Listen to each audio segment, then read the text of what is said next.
এখন যেখানে নিয়ে আসছি সেটা হলো সূর্যমণি মেলা। এখানে আপনার হাজার মানুষের ঘর করে মেলা করে এই মাঠটার মধ্যে। এখন দেখেন এখানে আপনার সবসময়ের জন্য ধান চাষ করে এখানে।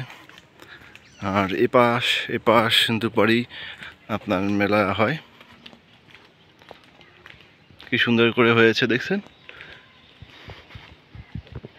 এই যে এখানে মেলার জন্য করে থাকে। ওই যে বাঁশ দিয়ে দেখা যাচ্ছে ওইটা হলো আপনার আর যে ইয়েটা দেখা যাচ্ছে, আমি এখন আপনাকে একটু পরে দেখাচ্ছি।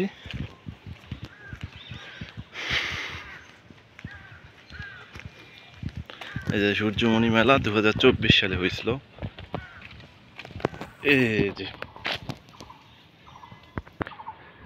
এই যে আপনাদের দেখাচ্ছে এখন এই যে সূর্যমণি মেলা। এখান থেকে আপনার প্রত্যেকবার হয় 229তম সূর্যমণি মেলা হয়েছে বর্তমানে। এইটা হলো আপনার মেলার যে আপনার মেইন মাঠ। এই মাঠের মধ্যে আপনার এই পাশে এই যে টয়লেটের মতন দেখা যাচ্ছে, এটা কিন্তু টয়লেট, পাবলিক টয়লেট। এখানে আপনার যাত্রা হয়। এটার পাশে হলো পুতুল নাচ হতো। আর ঠিক এই যে এই কোণাটা আমি দেখাচ্ছি, এই যে জুম করে, এইখানে হতো আপনার সার্কাস। আর এই যে ঘরটা দেখা যাচ্ছে, এই যে ঘরটা জুম করে আপনাদের দেখাচ্ছি, এইটা হলো পূজা। এটার নামই হলো যে সূর্য পূজা হয় এখানে, হিন্দুদের সূর্য পূজা। এইটার উছিলা করেই আসলে রোজাটা আপনার মেলাটা হয়।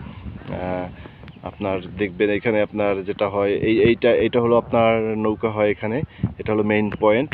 এইখানে আপনার আর্ট করা হয়, মানে সূর্যর মানে ইয়েটা কারিকুলামের যে আর্টটা হয়, মানে এখানে পুরোটাই ভরা থাকে। মানে এখানে দোকানের আর মাঝখানে এই যে শাড়িগুলো, এখানে সব দোকান থাকে, বিভিন্ন রকমের দোকানগুলো সব রকমের যে আপনার পাওয়া যায়। আর এ পাশে আপনার কিছু দোকান উঠে, এ পাশেও আবার পাবলিক টয়লেট রাখা আছে দেখেন রাস্তার এই পার। এটা কিন্তু রাস্তার এই পার।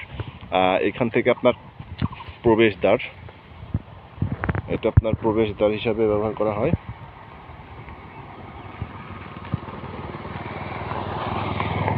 এই যে এইটা থেকে মানুষ এখান থেকে রাস্তা দিয়ে গাড়ি নিয়ে চলে আসে।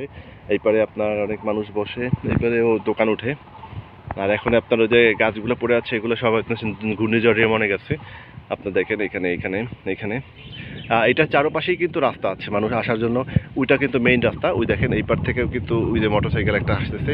এটা রাস্তা, চারপাশে কিন্তু রাস্তা, তাও এরকম পিচ ঢালাই করে রাস্তা থাকে। এই পাশেও এরকমভাবে পিচ ঢালাই, চারপাশেই রাস্তা, মাঝখানে মেলা। এইভাবে আসলে এটা মানে প্রায় আপনার 229তম মেলা হয়ে গেছে অলরেডি 2024 সালে। আবার আগামী বছর ঠিক ফেব্রুয়ারি টাইমে এই মেলাটা প্রত্যেক বছর হয়। তো আজ এই পর্যন্তই আপনাদের দেখাচ্ছি। সো ভালো থাকবেন, সুস্থ থাকবেন। আল্লাহ হাফেজ।